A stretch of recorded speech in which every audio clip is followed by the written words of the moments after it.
Hello friends, সবাইকে welcome জানাই নতুন একটি ভিডিওতে। এই মুহূর্তে যে আপডেটটির দিকে আমরা নজর রাখবো সেটি হচ্ছে রাজ্যে শিক্ষক নিয়োগে অশনির সংকেত। অনির্দিষ্টকালের জন্য বন্ধ হয়ে গেল রাজ্যে সমস্ত প্রাথমিক শিক্ষক নিয়োগ এবং রাজ্যের স্কুল সার্ভিস কমিশনের মাধ্যমে সমস্ত স্তরের শিক্ষক নিয়োগ। কিন্তু কেন শিক্ষক নিয়োগে এমন প্রভাব পড়ার কারণ কি? এ প্রসঙ্গে রাজ্যের শিক্ষামন্ত্রী ব্রাত্য বসু মহাশয় তিনি কি বলেছেন সেটা আমরা শুনবো এই ভিডিওর মধ্যে। অনগোয়িং রিক্রুটমেন্ট প্রসেসে তাহলে কি প্রাথমিক 2022 নিয়োগে বাদবাকি যে নিয়োগ বাকি ছিল সেই নিয়োগ কি তাহলে আটকে যাবে? স্টেট ওয়াইড যে থার্ড কাউন্সিলিং এখনো পর্যন্ত বাকি রয়েছে এবং 5% এডিশনাল প্যানেলের যে রিক্রুটমেন্ট প্রসেস সেটা যে এখনো বাকি রয়েছে, তাহলে কি এই মুহূর্তে সেগুলো আটকে যাবে? সমস্ত স্তরে শিক্ষক নিয়োগের এত অশনি সংকেত ঘটার কারণ কি বিস্তারিত জানবো আমরা এই ভিডিওর মধ্যে। কোনো রকম স্কিপ না করে শেষ পর্যন্ত দেখতে থাকুন। ভিডিওটি ভালো লাগলে অবশ্যই একটু লাইক এবং কমেন্ট করে যাবেন। চ্যানেলটিতে নতুন হলে অবশ্যই একটু সাবস্ক্রাইব করে রাখার অনুরোধ রইল। পাশে থাকা বেল আইকনটি অবশ্যই অন করে রাখবেন পরবর্তী ধরনের আপডেট সঙ্গে সঙ্গে পাওয়ার জন্য। তো চলুন বন্ধুরা, ভিডিওটি শুরু করা যাক। রাজ্যে শিক্ষক নিয়োগের অশনি সংকেত দীর্ঘদিন ধরেই চলছে, তার সঙ্গে আরও নতুন নতুন পালক যোগ হলো। রাজ্যে কয়েক বছর অন্তর অন্তর প্রাথমিক শিক্ষক নিয়োগ হলেও স্কুল সার্ভিস কমিশনের মাধ্যমে এতগুলো স্তরে নবম দশম একাদশ দ্বাদশ group D group C work education physical education এতগুলো স্তর, কোনো স্তরেই শিক্ষক নিয়োগের কোনো রকম গতি এখনো পর্যন্ত লক্ষ্য করা যায়নি। লাস্ট পরীক্ষা হয়েছিল 2016 সালে। এখন আজকের দিনে দাঁড়িয়ে 2024 সাল, দীর্ঘ 8 বছর পেরিয়ে যাওয়ার পর একটিও স্কুল সার্ভিস কমিশন কোনো পরীক্ষা নিতে পারেনি। যারা 2016 সাল থেকে আজ 2024 সাল পর্যন্ত যে সমস্ত ক্যান্ডিডেটরা বিএড পাস করে শিক্ষকের চাকরির পরীক্ষায় দেবেন বলে আশা করে আছেন, তাদের সমস্ত আশায় জল ঢেলে দিয়েছে এই বর্তমান পরিস্থিতি। 2016 সাল থেকে আজকের দিনে দাঁড়িয়ে 2024 সাল পর্যন্ত যে সমস্ত ক্যান্ডিডেটরা বিএড করেছেন তারা একটি স্কুল সার্ভিস কমিশনের পরীক্ষাও দিতে পারেননি। তাদের কি দোষ করেছিল? তাদের কি দোষ ছিল? এটাই কি দোষ ছিল শিক্ষক হওয়ার স্বপ্ন দেখাটা? প্রচুর ছেলেমেয়েরা তারা বিএড করে বসে আছে, হয়তো তাদের মধ্যে উচ্চ মেধার কিছু ছেলেমেয়েরা রয়েছে, আবার নিম্ন মেধার কিছু ছেলেমেয়েরা রয়েছে। এখন সরকারের পক্ষ থেকে যদি প্রতি বছর বা একটা নির্দিষ্ট সময় পর পর, সেটা 2 বছর হতে পারে, পরপর যদি তারা এসএসসিটা নিত, তাহলে এই সমস্ত বিএড চাকরি প্রার্থীরা প্রতি বছর তারা সেই পরীক্ষায় বসার সুযোগ পেত এবং কিছু কিছু ক্যান্ডিডেট, কিছু কিছু চাকরি প্রার্থী তারা প্রত্যেকবার পরীক্ষা দেওয়ার পর যদি তারা পাস করতে না পারতো, পরের বারের জন্য ভালোভাবে প্রিপারেশন নিতে পারতো। কিন্তু বেশ কয়েকবার পরীক্ষা দেওয়ার পর কিছু ক্যান্ডিডেট তারা হয়তো কখনোই চাকরি পেত না, এমন কিছু ক্যান্ডিডেট হয়তো থেকে যেত। তো সেক্ষেত্রে তারা হয়তো ভাবতো আমার দ্বারা আর হবে না, বা তারা ডিমোটিভেটেড হয়ে অন্য কোনো জায়গার দিকে, তারা অন্য কোনো চাকরির জায়গায় তারা কিন্তু চলে যেত বা অন্য কোনো চাকরি খুঁজতো। তো সেক্ষেত্রে সেই সমস্ত চাকরি প্রার্থীদেরও কিন্তু সেই সুযোগটাও নেই। তারা আশায় বসে আছে কখন এসএসসি হবে, কখন তারা এই স্কুল সার্ভিস কমিশনের পরীক্ষায় তারা বসবে। যারা বিএড করে আছে সবাই যে চাকরি পাবে এমনটি নয়, কিন্তু তাদের তো একবার করে সুযোগ দেওয়াটা উচিত ছিল। সুযোগ না দিলে তারা কি করে বুঝবে তার অ্যাবিলিটি রয়েছে কি নেই? তো আজকের দিনে দাঁড়িয়ে শিক্ষক নিয়োগের এমন অশনি সংকেতের কারণ কি? অনির্দিষ্টকালের জন্য প্রাথমিক শিক্ষক এবং স্কুল সার্ভিস শিক্ষক নিয়োগের বন্ধ হওয়ার এই অশনি সংকেত কেন আজ উঠে আসছে? তার প্রথম কারণ, রাজ্যে ইতিমধ্যে লোকসভা ভোটের ফলাফলে বিপুল সংখ্যক আসন নিয়ে তারা সরকার পক্ষ অনেকটা এগিয়ে রয়েছে। এমনিতেই শিক্ষক নিয়োগ প্রসেসে এই সরকার পক্ষের বিভিন্ন অনীহা রয়েছে, বিভিন্ন টালবাহানায় বিভিন্ন কারণ দেখিয়ে তারা শিক্ষক নিয়োগে কোনো রকম গতি আনতে পারছে না। যেখানে ইচ্ছেই নেই সেখানে গতি কি করে আসবে? তো লোকসভা ভোটে যদি সরকার পক্ষ কম আসন পেত, তাহলে তাদের একটা সংশয় থাকতো, তাহলে তারা নতুন নতুন কাজ করার একটা সম্ভাবনা তৈরি হতো। সেক্ষেত্রে শিক্ষক নিয়োগের একটা সদিচ্ছা হয়তো সেখান থেকে বেরিয়ে আসতো, কিন্তু সেদিকটা সম্পূর্ণভাবে বন্ধ হয়ে গেল। অর্থাৎ সরকার পক্ষের বিপুল ভোটে জয় শিক্ষক নিয়োগ প্রসেস বন্ধ হওয়ার একটি মূল কারণ। দ্বিতীয়ত, এই মুহূর্তের সব থেকে ভাইটাল যে পয়েন্ট, ওবিসি সার্টিফিকেট বাতিল। ইতিমধ্যেই আমরা জানি রাজ্যে 2010 সালের পর থেকে যে সমস্ত ওবিসির অন্তর্ভুক্ত সাবকাস্টগুলো ইনক্লুড করা হয়েছে, রাজ্য সরকারের পক্ষ থেকে নতুনভাবে ইনক্লুড করা হয়েছিল, সেই সমস্ত সাবকাস্টগুলো সম্পূর্ণভাবে বাতিল করে দিয়েছে। অর্থাৎ এই মুহূর্তে আর ওবিসি সংরক্ষণের আওতাভুক্ত তারা নেই বা থাকতে পারবে না। কলকাতা হাইকোর্টের এমন নির্দেশের পরে বিপাকে সমস্ত রাজ্যের ওবিসি চাকরি প্রার্থীরা। এই ওবিসি সার্টিফিকেট বাতিল হওয়ায় প্রবলেম দেখা দিয়েছে বিভিন্ন নিয়োগ সংস্থা, নিয়োগকর্তার নিয়োগ প্রসেসিংয়ে। সেক্ষেত্রে আমরা দেখেছি রাজ্যের ডাব্লিউবিসিএস পরীক্ষা অনির্দিষ্টকালের জন্য বন্ধ হয়ে গেল। কেননা এই ওবিসির মীমাংসা না ঘটলে কাকে সংরক্ষণ দেওয়া হবে আর যাকে সংরক্ষণ দেওয়া হবে কি না ওবিসির এই সমস্ত ক্যান্ডিডেটদেরকে, এই নিয়ে একটা ধোঁয়াশা তৈরি হয়েছে। যদিও এ প্রসঙ্গে মুখ্যমন্ত্রীর বক্তব্য পরিষ্কার ছিল যে তারা হাইকোর্টের এই ওবিসি বাতিলের অর্ডারটিকে তারা সুপ্রিম কোর্টে চ্যালেঞ্জ করবে।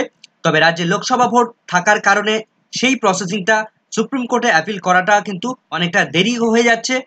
এই ওবিসি সার্টিফিকেট বাতিলের কারণেই রাজ্যের সমস্ত প্রাথমিক শিক্ষক নিয়োগ এবং স্কুল সার্ভিসের শিক্ষক নিয়োগ যদি এই মুহূর্তে কোনো রকম ভাবে নোটিফিকেশন প্রকাশ করে, সেক্ষেত্রে এই ওবিসি সার্টিফিকেট বাতিল কিন্তু প্রবল প্রবলেমে ফেলবে।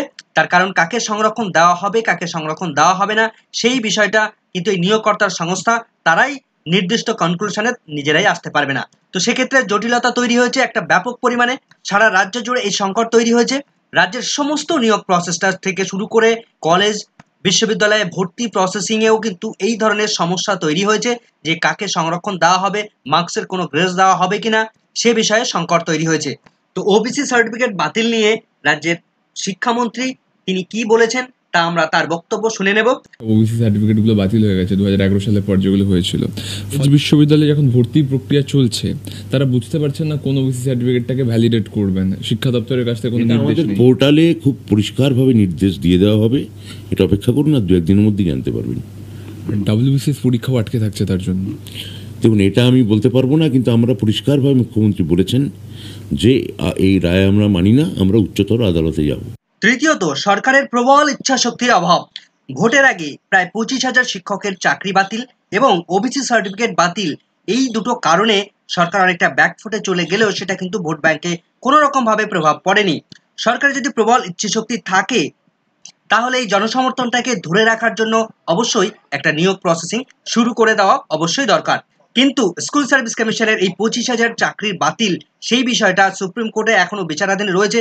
সেই মামলার নিষ্পত্তি না ঘটা পর্যন্ত পরবর্তী রিক্রুটমেন্ট প্রসেসের কথা কেউই ভাববে না, না স্কুল সার্ভিস কমিশন না সরকার পক্ষ, কেউই সে বিষয়ে এগোবে না। চতুর্থ কারণ, বিভিন্ন ধরনের মামলায় বিভিন্নভাবে আটকে রয়েছে এই বিভিন্ন ধরনের রিক্রুটমেন্ট প্রসেসগুলো। উচ্চ প্রাথমিকের নিয়োগ প্রসেস প্রায় দীর্ঘদিন 8 বছর পর হয়ে গেলেও এখনো পর্যন্ত তার গতি আসেনি। সেই মামলা না মিটলে নতুন করে আপার প্রাইমারির বিজ্ঞপ্তি কোনোভাবেই আসবে না। তো সেই মামলাগুলি যত দ্রুত সম্ভব নিষ্পত্তি ঘটানো অবশ্যই দরকার। যদি সেই মামলাগুলো নিষ্পত্তি ঘটানো সম্ভব হয় তাহলে পরবর্তী রিক্রুটমেন্ট প্রসেসের কথা সরকারকে ভাবানো যেতে পারে বা বিভিন্ন আন্দোলনের মধ্য দিয়ে সরকারকে ভাবানো যেতে পারে। প্রাথমিক নিয়োগের ক্ষেত্রেও বিভিন্ন মামলা বিভিন্ন সময় আটকে থাকলেও তার মোটামুটি একটা সদ্গতি কিছু কিছু সময় পরপর লক্ষ্য করা যায়। 2022 রিক্রুটমেন্ট প্রসেসে 20-22 মামলায় বিভিন্ন দিন ধরে আটকে ছিল। তার পাশাপাশি 2016 সালের রিক্রুটমেন্ট প্রসেসে মামলা যেন পিছু ছাড়ছে না, দিনের পর দিন যত দিন যাচ্ছে তত যেন একটার পর একটা মামলা সেখানে তার পিছু ছাড়ছে না। যদি এই সমস্ত রিক্রুটমেন্ট প্রসেসগুলো স্বচ্ছভাবে হতো, রুলস মেনে হতো, তাহলে কিন্তু এত মামলা হওয়ার কথা ছিল না। যদিও যারা স্বচ্ছভাবে নিয়োগ পেয়েছে তাদের কোনো দোষ নেই, নিয়োগকর্তা যারা নিয়োগ করেছে তারা কিন্তু এই ধরনের প্রবলেমগুলো ক্রিয়েট করে রেখেছে। ফলে বিভিন্ন ধরনের মামলা হচ্ছে, ফলে নিয়োগ প্রসেস আটকে যাচ্ছে বিভিন্ন সময় বিভিন্ন ক্ষেত্রে। পঞ্চমত যে কারণের জন্য আটকে রয়েছে নিয়োগ দুর্নীতি। এসএসসির 25,000 শিক্ষক শিক্ষিকা তাদের চাকরি বাতিলের মূল কারণ সেখানে বিভিন্ন ধরনের বিভিন্নভাবে দুর্নীতি হয়েছে। সুপ্রিম কোর্ট যোগ্য এবং অযোগ্য ক্যান্ডিডেটদের পৃথকীকরণ করতে বলেছে। আশা করা যায় যারা অযোগ্য ক্যান্ডিডেট তাদের চাকরি বাতিল করবে সুপ্রিম কোর্ট, এবং যোগ্য যে সমস্ত ক্যান্ডিডেট যারা প্রুভ করতে পারবে তারা যোগ্য, তাদের চাকরি কিন্তু সবহলে রাখবেন তিনি। তবে এসএসসির যোগ্য ক্যান্ডিডেটদের চাকরি বাঁচানোর জন্য হ্যাশ ভ্যালু একটি গুরুত্বপূর্ণ ভূমিকা পালন করবে। সেই হ্যাশ ভ্যালু সংক্রান্ত একটি ভিডিও ইতিপূর্বেই আমার চ্যানেলে আপলোড হয়েছে, সেটা আপনারা অবশ্যই একটু দেখে নেবেন। তো এই মুহূর্তে যে আপডেটটি উঠে আসছে, রাজ্যে অনির্দিষ্টকালের জন্য বন্ধ হয়ে গেল বিভিন্ন চাকরির পরীক্ষাগুলো, বন্ধ হয়ে যাচ্ছে স্কুল সার্ভিস কমিশন এবং প্রাথমিক শিক্ষক নিয়োগ। কিন্তু কেন? বিভিন্ন চাকরি পরীক্ষার্থীদের তাদের মাথায় হাত। অনির্দিষ্টকালের জন্য স্থগিত থাকলো ডব্লিউবিসিএস বা অন্যান্য চাকরির পরীক্ষা, বড় ঘোষণা রাজ্যের। কিন্তু কেন সমস্ত চাকরি পরীক্ষা স্থগিত রেখেছে রাজ্য? 2010 সালের পর সমস্ত ওবিসি সার্টিফিকেট বাতিল করেছে কলকাতা হাইকোর্ট, যেটা আমরা একটু আগে জানলাম। যার ফলে 2010 সাল থেকে জারি হওয়া 5 লক্ষ ওবিসি তাদের যে জাতি শংসাপত্র সেটা সম্পূর্ণভাবে বাতিল করেছে। তবে সেই রায়কে মান্যতা না দিয়ে রাজ্যের মুখ্যমন্ত্রী তিনি কিন্তু চ্যালেঞ্জ জানানোর কথা ইতিমধ্যে জানিয়ে দিয়েছেন। সুপ্রিম কোর্টে তিনি চ্যালেঞ্জ করবেন। ইতিমধ্যেই ওবিসি নিয়ে হাইকোর্টকে চ্যালেঞ্জ করে সুপ্রিম কোর্টে যাওয়ার প্রস্তুতি নিচ্ছে রাজ্য। সুপ্রিম কোর্টে গিয়ে আপাতত হাইকোর্টের রায়ের স্থগিতাদেশ নেওয়ার চেষ্টা করা হবে। বাকি প্রক্রিয়া আদালত নির্দেশ দিতে তারপর সিদ্ধান্ত নেওয়া হবে। ততদিন সমস্ত নতুন পরীক্ষা নেওয়ার প্রক্রিয়া বন্ধ থাকবে বলে জানিয়েছে রাজ্য সরকার। তো এই ওবিসি প্রবলেম যতক্ষণ না সমাধান হচ্ছে ততক্ষণ নতুন কোনো বিজ্ঞপ্তি কিন্তু রাজ্য সরকার দিতে পারবে না। তো যত দ্রুত সম্ভব এই ওবিসির সমস্যার সমাধান করতেই হবে, নইলে সমস্ত রিক্রুটমেন্ট প্রসেস কিন্তু আটকে থাকবে। যতদিন না ওবিসি সার্টিফিকেট জটিলতা থাকছে ততদিন কোনো নিয়োগ পরীক্ষায় নেওয়া হবে না, প্রকাশ করা যাবে না কোনো নিয়োগের বিজ্ঞপ্তিও। তাই সুপ্রিম কোর্টের থেকে রায় না পাওয়া পর্যন্ত বন্ধ থাকবে রাজ্যের সমস্ত নিয়োগ প্রক্রিয়া। ফলত চিন্তায় পড়েছে বিভিন্ন ছাত্রছাত্রীরাও। কবে থেকে নিয়োগের পরীক্ষা ঠিক চালু করা হবে তার কোনো আভাস পাওয়া যায়নি রাজ্য সরকারের তরফ থেকে। এখন প্রশ্ন হচ্ছে যে রাজ্যে যে অনগোয়িং রিক্রুটমেন্ট প্রসেস চলছিল, অর্থাৎ 2022 রিক্রুটমেন্ট প্রসেস চলছিল, সেখানে স্টেট ওয়াইড থার্ড কাউন্সিলিং বাকি ছিল, সেই নিয়োগ প্রসেস কি তাহলে থমকে থাকবে? বা 5% এডিশনাল প্যানেলের রিক্রুটমেন্ট প্রসেস কি থমকে থাকবে? দেখুন, কলকাতা হাইকোর্টের যে জাজমেন্ট অর্ডার কপি আমরা দেখতে পেয়েছি, ওবিসি বাতিল সংক্রান্ত যে জাজমেন্ট আমরা দেখেছি, সেখানে পরিষ্কারভাবে বলা আছে যারা ইতিমধ্যেই রিক্রুটমেন্ট পেয়ে গেছেন ওই ওবিসি সার্টিফিকেট দেখিয়ে, বর্তমানে সেটা বাতিল হলেও তারা যারা এই রিক্রুটমেন্ট প্রসেসে অংশগ্রহণ করেছেন, চাকরি পেয়ে গেছেন, তাদের কোনো রকমভাবে প্রভাব পড়বে না। তার পাশাপাশি যারা অনগোয়িং রিক্রুটমেন্ট প্রসেসের মধ্যে রয়েছেন, যাদের নোটিফিকেশন বেরিয়ে গেছে, তারা রিক্রুটমেন্ট প্রসেসের মধ্যে রয়েছেন, অনগোয়িং অবস্থায় রয়েছেন, তাদেরও কিন্তু কোনো রকমভাবে প্রবলেম হবে না।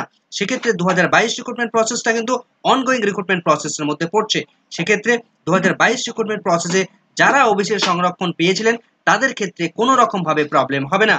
তারা সেই ওবিসির সংরক্ষণ দেখিয়ে তারা কিন্তু রিক্রুটমেন্ট প্রসেসে অংশ নিতে পারবেন। সেক্ষেত্রে 2022 রিক্রুটমেন্ট প্রসেস, প্রাথমিকের এই 2022 রিক্রুটমেন্ট প্রসেস এগিয়ে নিয়ে যেতে, থার্ড কাউন্সিলিং এগিয়ে নিয়ে যেতে কোনো রকম প্রবলেম হবে না প্রাথমিক শিক্ষা পর্ষদকে। তার পাশাপাশি 5% অ্যাডিশনাল প্যানেল এগিয়ে নিয়ে যেতে, রিক্রুটমেন্ট প্রসেস এগিয়ে নিয়ে যেতে কোনো রকমভাবে প্রবলেম হবে না।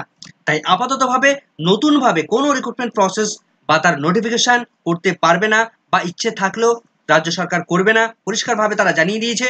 তাই অনির্দিষ্টকালের জন্য সমস্ত প্রসেসিংটা বন্ধ হয়ে থাকছে রাজ্যের শিক্ষক নিয়োগ থেকে শুরু করে সমস্ত রিক্রুটমেন্ট প্রসেসগুলো।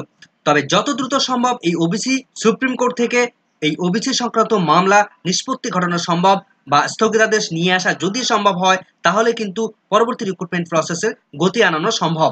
তো সেদিকে আমাদের তাকিয়ে থাকতে হবে রাজ্য সরকার কখন সুপ্রিম কোর্টে তারা মামলা করে, এসএলপি করে, এবং সুপ্রিম কোর্ট কবে তার স্থগিতাদেশ দেয় বা কি আপডেট দেয়, সেদিকে আমাদের নজর থাকবে। পরবর্তী আপডেট পেলে অবশ্যই আপনাদের সঙ্গে শেয়ার করব।